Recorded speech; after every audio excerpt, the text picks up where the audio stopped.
লন্ডনে ডক্টর ইউনূস তারেকের একান্ত বৈঠক শেষ, কিছুক্ষণের মধ্যে শুরু হবে ব্রিফিং।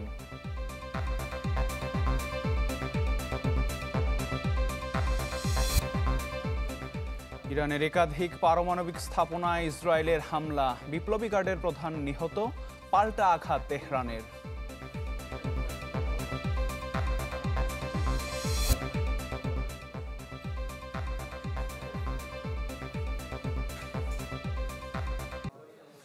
লন্ডনে প্রধান উপদেষ্টা ডক্টর মোহাম্মদ ইউনূস ও বিএনপির ভারপ্রাপ্ত চেয়ারম্যান তারেক রহমানের একান্ত বৈঠক শেষ হয়েছে। প্রায় ১.৫ ঘন্টা স্থায়ী হয় বৈঠকটি। স্থানীয় সময় সকাল ৯টার আগে সেন্ট্রাল লন্ডনের ডরচেস্টার হোটেলে পৌঁছান তারেক রহমান। তার সাথে ছিলেন বিএনপির স্থায়ী কমিটির সদস্য আমির খসরু মাহমুদ চৌধুরী, তারেক রহমানের পররাষ্ট্র বিষয়ক উপদেষ্টা হুমায়ুন কবির, একান্ত সচিব আব্দুর রহমান সানি ও জিয়াউর রহমান ফাউন্ডেশনের ইউরোপ সমন্বয়ক কামাল উদ্দিন। বৈঠকের শুরুতেই ডক্টর ইউনূসের সাথে কুশল বিনিময় করেন তারেক রহমান। এরপর দুজনের একান্ত বৈঠক শুরু হয়। এই সময় প্রধান উপদেষ্টার কাছে বেগম খালেদা জিয়ার সালাম পৌঁছে দেন তারেক রহমান। বৈঠক শেষে বিএনপির পক্ষ থেকে ব্রিফ করতে পারেন আমির খসরু মাহমুদ চৌধুরী। দলীয় নেতাকর্মীদের প্রত্যাশা, দেশের রাজনৈতিক ইতিহাসের মোড় ঘুরিয়ে দেবে এই বৈঠক।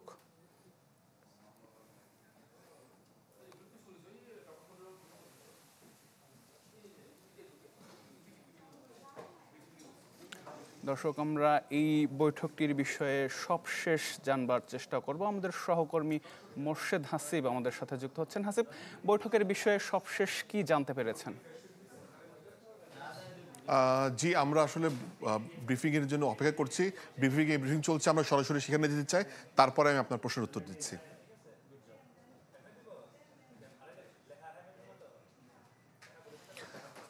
তো আমরা যতটুকু জানতে পেরেছি, ডক্টর খলিলুর রহমান জাতীয় নিরাপত্তা উপদেষ্টা, উনি ব্রিফ করার কথা রয়েছে এবং তার সাথে হয়তো বা আমির খসরু থাকবেন। তারা বৈঠকে কি আলোচনা হলো না হলো তারা সে বিষয়ে সংবাদ সম্মেলন করবেন। আমরা ব্রিফটিতে যাব, অপেক্ষা করছি, কিছুক্ষণের মধ্যে চলে যাব। তবে যেটা ডেফিনেটলি আলোচনার বিষয় সেটা হচ্ছে কি নির্বাচন কবে হচ্ছে, কিংবা নির্বাচনটাকে এগিয়ে নিয়ে আসা যায় কিনা, আমরা সে বিষয়ে যাচ্ছি। ব্রিফিংয়ে চলে যাই, আমরা সরাসরি ব্রিফিংটা শুনি। মাহমুদ চৌধুরী, প্লিজ। আমার একটা প্রশ্ন, জুলাই সনদ নিয়ে কোনো কথা হয়েছে কি আজকের বৈঠকে? না, জুলাই সনদ নিয়ে তো অলরেডি আলোচনা চলছে দেশে, এবং এই ব্যাপারে আমাদের মধ্যে অলরেডি সিদ্ধান্ত আছে যে ঐক্যমতের ভিত্তিতে জুলাই সনদ হবে, এবং সংস্কারের ব্যাপারেও একই উত্তর আমাকে দিতে হয় যে ঐক্যমতের পরিপ্রেক্ষিতে আমরা সংস্কার এবং জুলাই সনদ দুটাই করব। সকলের ঐক্যমতের পরিপ্রেক্ষিতে সেটা সিদ্ধান্ত নেওয়া হবে, এবং এটা আমি নিশ্চিত এটা খুব কম সময়ের মধ্যে আমরা সেই সিদ্ধান্ত নিতে পারবো।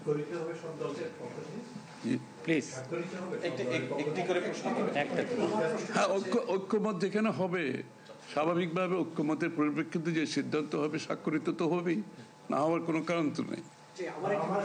Please please please please please.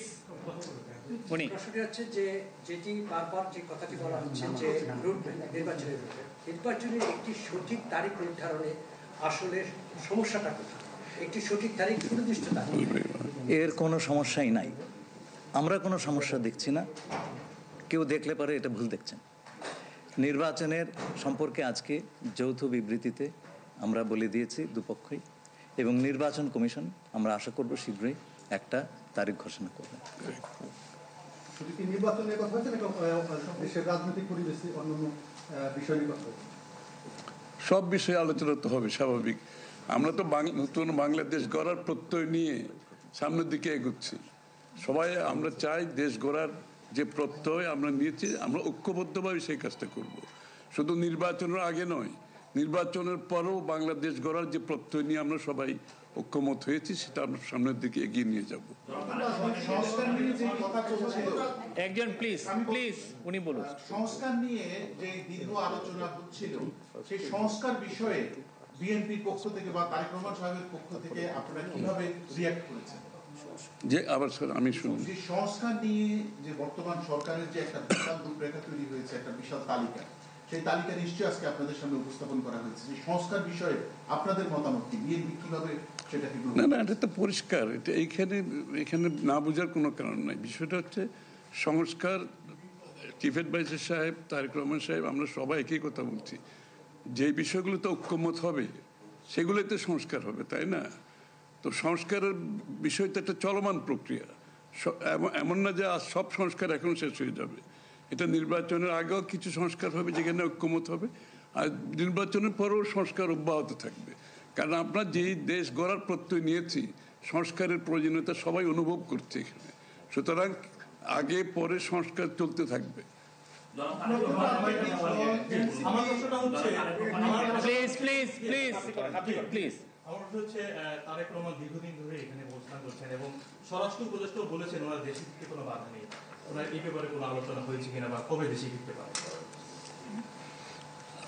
এই ব্যাপারে আলোচনার কোনো প্রয়োজনীয়তা আছে বলে আমরা মনে করি না। তারেক রহমান সাহেব যখনই ইচ্ছা উনি দেশে ফিরে যেতে পারবেন, সুতরাং এটা সিদ্ধান্ত উনি নেবেন সময় মতো। আমি একটা প্রশ্ন করতে চাই। আমার প্রশ্ন আছে যে শেখ হাসিনার যে এই যে হত্যাযজ্ঞ, সেই হত্যাযজ্ঞের যে বিচার প্রক্রিয়া, সেই বিচার প্রক্রিয়ার সাথেও কিন্তু একটা বিষয় জড়িত। তিনি বলেছেন যে তার সময় অর্থাৎ নির্বাচনের আগেই শেখ হাসিনার যে বিচার প্রক্রিয়া তিনি শেষ করতে চান এবং পরবর্তীতে তাকে ফিরিয়ে আনার ব্যাপারে তিনি সিদ্ধান্ত নেবেন। এই ব্যাপারে আলোচনা হয়েছে কিনা, এবং যদি সেটা হয়ে থাকে তাহলে সেটাও এই নির্বাচনের রূপরেখার সাথে এটার কোনো প্রভাব ফেলবে কিনা? যৌথ বিবৃতিতে এর উত্তর দেওয়া আছে। সংস্কার এবং বিচার দুই বিষয়ে পর্যাপ্ত অগ্রগতি কথা বলা হয়েছে এবং আমরা মোটামুটি কনফিডেন্ট যে এই অগ্রগতি আমরা নির্বাচন আগেই দেখতে পাবো। সম্পন্ন করা যাবে। রাজনৈতিক দল এনসিপি নির্বাচন কমিশন সংস্কার ছাড়া নির্বাচনে যাবে না বলে ঘোষণা করেছে। এই ব্যাপারে এখানে আলোচনার কোনো সুযোগ আছে বলে আমি মনে করি না। এটা কি হয়েছে? সকল দলের সম্মতিক্রমে নির্বাচনটা অনুষ্ঠিত হবে। আমরা সেরকমই চাচ্ছি। নির্বাচন কমিশন এই নির্বাচন কমিশনের অধীনে নতুন রাজনৈতিক দল নির্বাচনে যাবে না বলছে, এটা নিয়ে কোনো আলোচনা হয়েছে? এটা ওনাদেরকে জিজ্ঞেস করেন।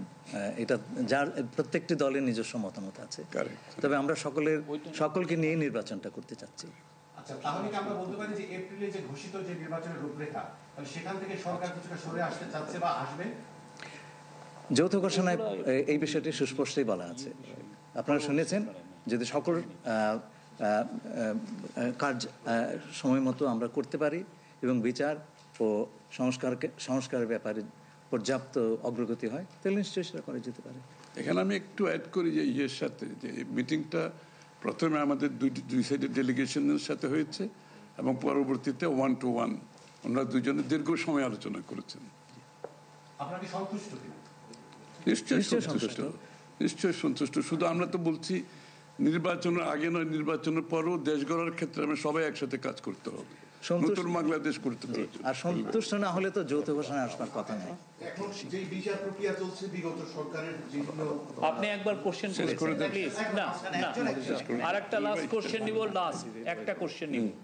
জি, জাতীয় ঐক্যমত্যের সরকার গঠনের বিষয়ে কোনো আলোচনা হয়েছে কি?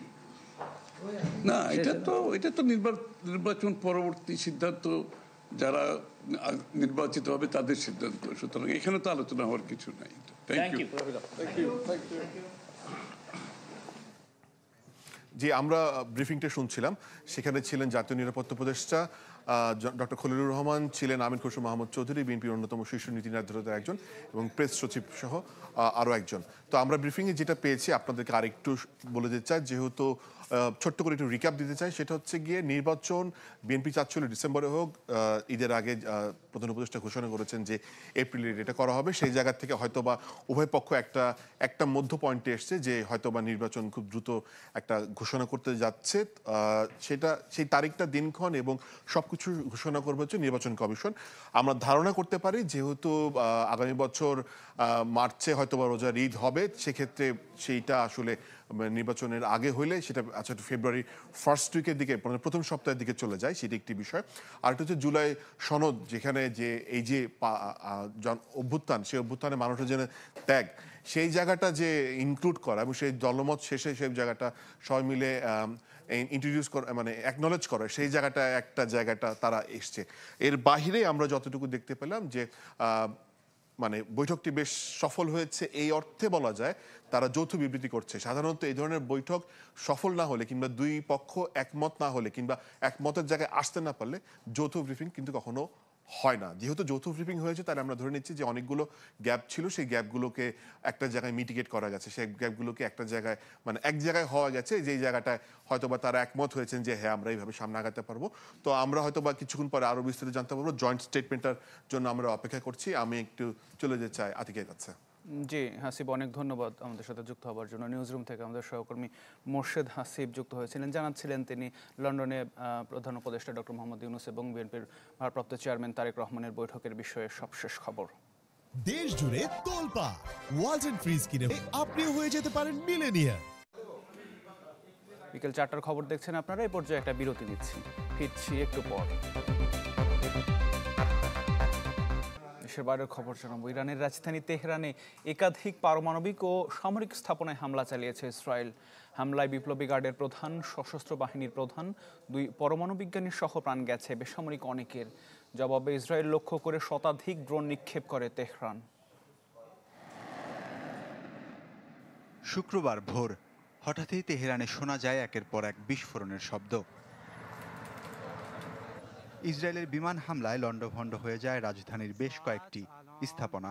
প্রাণ যায় নারী, শিশু সহ বেশ কয়েকজন বেসামরিকের। নিহত হন রেভলিউশনারি গার্ড কোরের প্রধান মেজর জেনারেল হোসাইন সালামি, সশস্ত্র বাহিনীর প্রধান জেনারেল মোহাম্মদ বাঘেরি সহ বেশ কয়েকজন সামরিক কর্মকর্তা। প্রাণ গেছে 2 পরমাণু বিজ্ঞানীরও। কয়েক ঘন্টার ব্যবধানে পাল্টা হামলা চালায় তেহরান। তেল আবিব লক্ষ্য করে ছোড়া হয় শতাধিক ড্রোন। এই তথ্য নিশ্চিত করেছেন ইরানের প্রধান সেনা মুখপাত্র ব্রিগেডিয়ার জেনারেল এফি ডেফরিন। সোশ্যাল মিডিয়ায় পোস্ট করা এক ভিডিওতে ইরানের ড্রোনগুলো ইসরায়েলের দিকে অগ্রসর হতে দেখা গেছে। তবে এইসব ড্রোন গুলি করে ভূপাতিত করার দাবি করেছে আইডিএফ। হামলায় ক্ষয়ক্ষতি নিয়ে এখনো কিছু জানা যায়নি। হামলা পাল্টা হামলার উত্তেজনার মধ্যেই ইসরায়েলে জারি করা হয়েছে জরুরি অবস্থা। নাগরিকদের নিরাপদ স্থানে আশ্রয় নেওয়ার নির্দেশ দিয়েছে প্রশাসন। এদিকে ইরানের বিরুদ্ধে চালানো ইসরায়েলি হামলার ঘটনায় ওয়াশিংটন জড়িত নয় বলে দাবি করেছেন মার্কিন পররাষ্ট্রমন্ত্রী মার্কো রুবিও। এই হামলাকে ইসরায়েলের একতরফা পদক্ষেপ বলছে ওয়াশিংটন। তেহরানের পরমাণু সমৃদ্ধকরণ রুখতে গেল কয়েক মাসে দফায় দফায় বৈঠকে বসে ইরান ও যুক্তরাষ্ট্রের প্রতিনিধিরা, তবে মেলেনি আশানুরূপ ফল। এরপরই ধারণা করা হয় মিত্রের হয়ে মধ্যপ্রাচ্যে ইরানের ওপর যে কোনো মুহূর্তে হামলা চালাতে পারে তেল আবিব।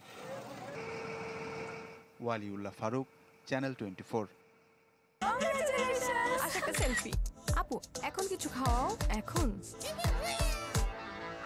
ইভিনিং এ চরম ক্রেভিং, চাই কিছু এক্সাইটিং। মিস্টার নুডলস হয় কুকিং, টেস্ট হয় অ্যামেজিং।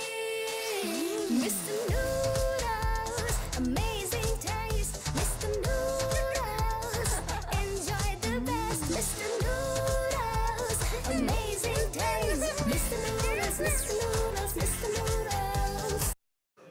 বিকেল 4টার খবর দেখছেন আপনারা। এই পর্যায়ে আরও একটা বিরতি নিচ্ছি, সাথেই থাকুন।